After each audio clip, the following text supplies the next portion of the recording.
Dans ce nouveau chapitre, nous allons parler de l'objet math et nous allons donc bien évidemment présenter ces méthodes et cela nous permettra donc de clore cette première partie sur les objets en JavaScript. Donc l'objet math va nous permettre de réaliser différentes opérations sur des nombres. Et notez déjà donc que l'objet math ne possède pas de constructeur et qu'ainsi nous ne créerons pas d'objet de type math, mais nous allons appliquer les méthodes à l'objet math en soi. Donc dans ce chapitre, nous allons voir bien entendu quelques-unes des méthodes qui me semblent les plus intéressantes de l'objet math. Et nous allons commencer avec la méthode random. Donc la méthode random va retourner un nombre décimal aléatoire entre 0 et 1. Alors cette méthode est très utile dans le cas d'un programme qui va nécessiter par exemple une génération aléatoire de nombres. Donc on va voir immédiatement comment se servir de cette première méthode. Donc rappelez-vous qu'on va appliquer donc les méthodes de l'objet math à l'objet math en soi. Donc ici nous allons créer deux variables, donc une première variable x par exemple qui va recevoir un premier résultat de random, donc on utilise random comme ceci, math.random tout simplement, et donc une deuxième variable y qui va recevoir donc un nouveau résultat de random, .random une nouvelle fois comme ceci, et ensuite donc on alerte tout simplement les résultats, et vous allez voir donc on va avoir deux nombres normalement différents, et deux nombres aléatoires qui seront compris entre 0 et 1, donc des nombres à virgule. Donc contenu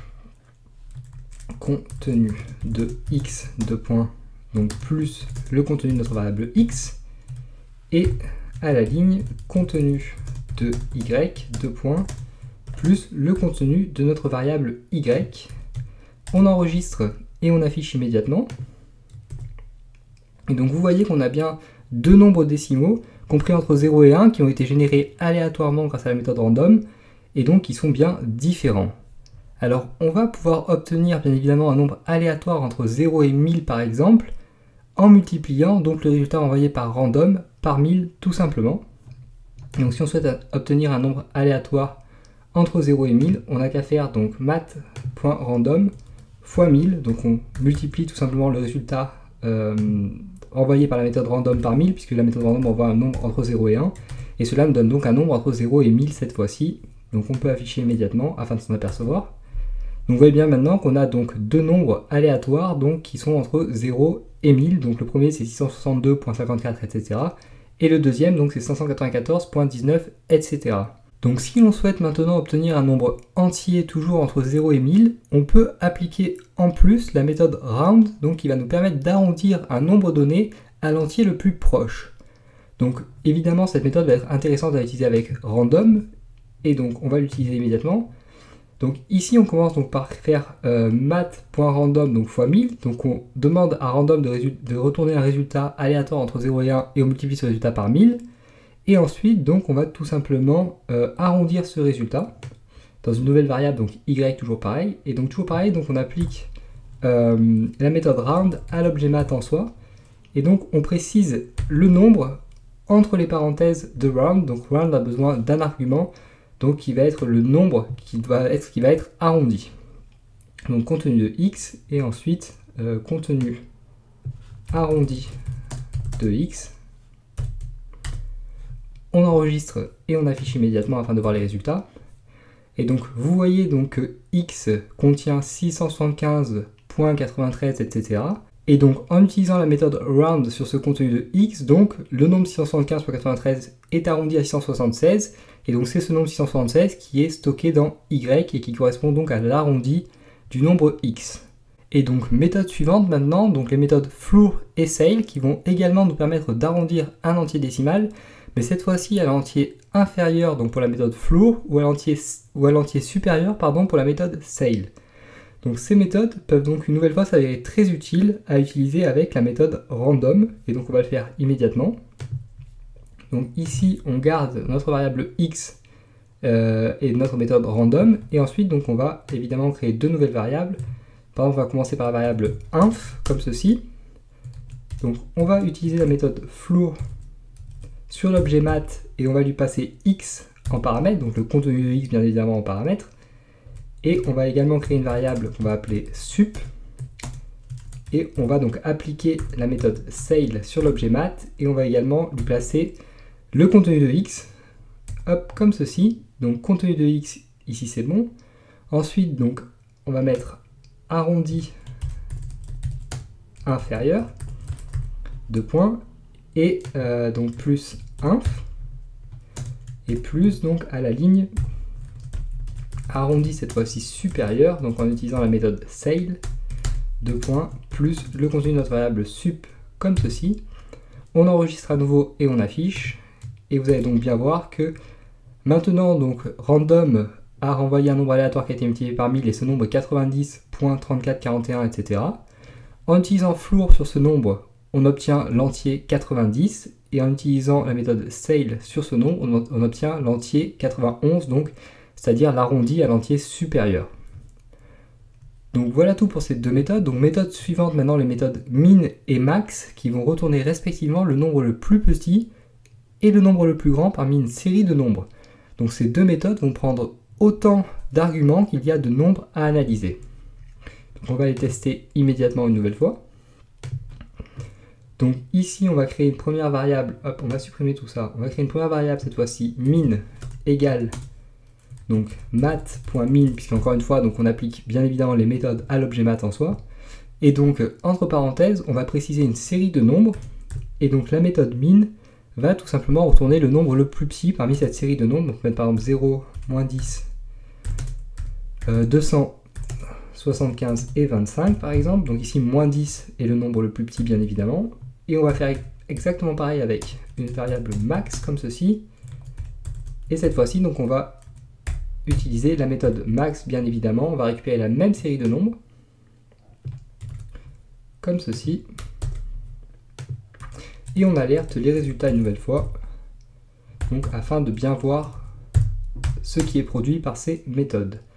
Donc plus petit nombre de points, donc plus le contenu de notre variable min, et plus donc cette fois-ci plus grand nombre de points, plus le contenu de notre variable max. Bien évidemment, on enregistre et on affiche.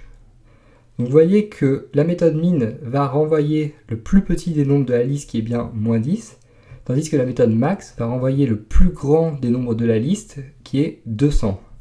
Donc car ici notre liste contient 0, moins 10, 275 et 25, et donc les résultats sont bien les résultats attendus. Donc méthode suivante maintenant, la dernière méthode que je vais vous présenter qui me semble importante véritablement, la méthode abs qui va retourner la valeur absolue d'un nombre, c'est-à-dire la valeur sans le signe plus ou moins. Donc cette méthode est très pratique si l'on crée un programme qui ne travaille qu'avec des nombres positifs, puisque la valeur absolue, encore une fois, donc, est toujours donc la valeur positive d'un nombre. Donc on va tester cette méthode immédiatement une nouvelle fois.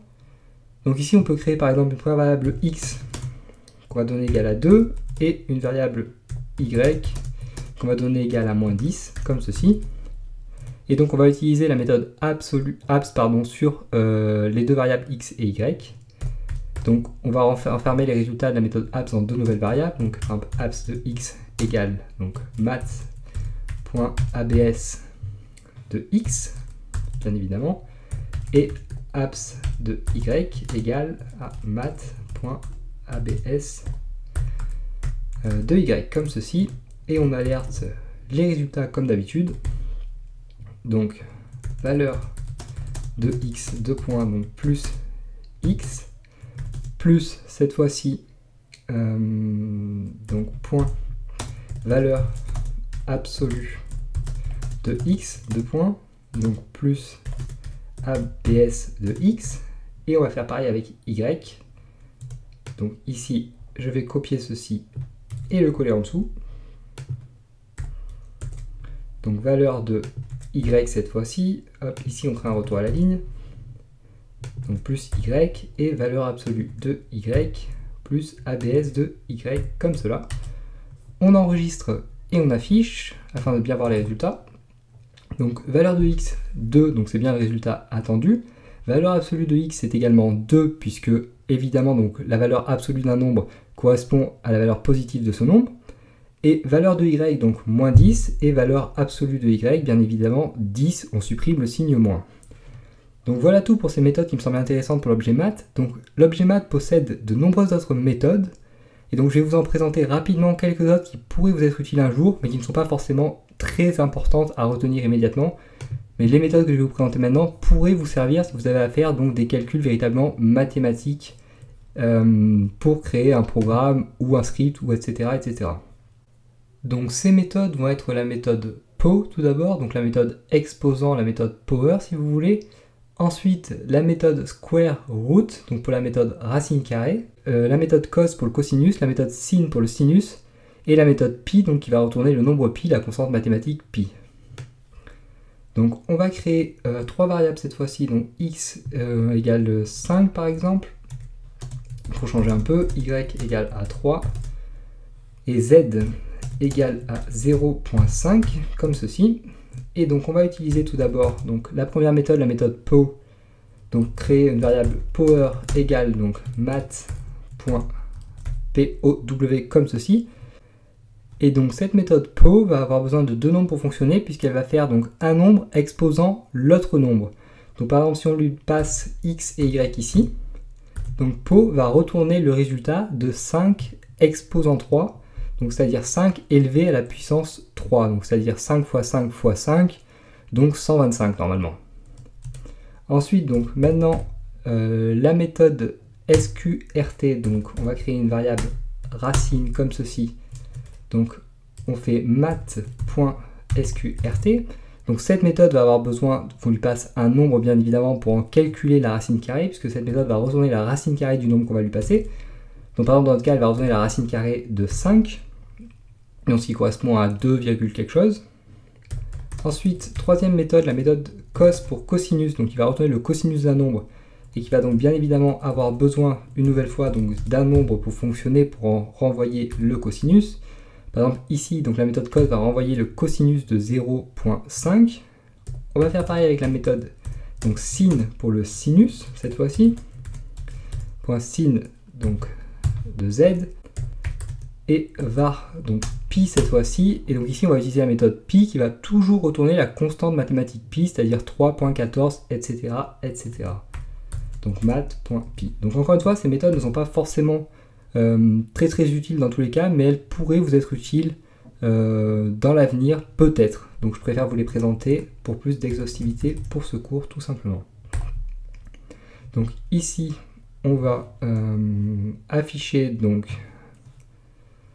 résultat, hop, donc résultat de PO comme ceci, deux points donc plus le contenu de notre variable power, plus donc à la ligne racine de donc c'est racine de x, donc racine de 5, 2 points, plus le contenu de notre variable rac, donc à la ligne, donc cette fois-ci cosinus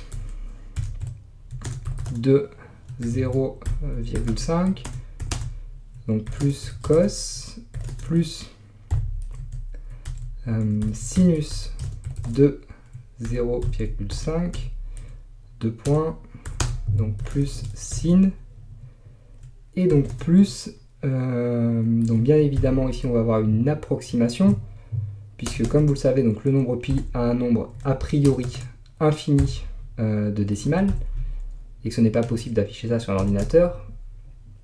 Donc approximation de pi, 2 points, donc hop, plus donc notre variable pi comme ceci. On enregistre et on affiche afin de voir les résultats. Et donc ici, donc résultat de PO, on a bien 125. Donc 125 c'est bien 5 fois 5 fois 5 ou 5 exposant 3. La racine de 5, on a bien 2, quelque chose, c'est-à-dire 2, 23, 6, etc., etc. Pour le cosinus et le sinus de 0,5, donc on a 0,87,7 et 0,47,9. Donc ici, évidemment, ça s'affiche sous forme de nombre décimal. Donc ce n'est pas des nombres simples, mais croyez-moi, donc les résultats sont bons. Et pour l'approximation de pi, on a 3,1415, etc., etc. Donc encore une fois, c'est le résultat qui est attendu.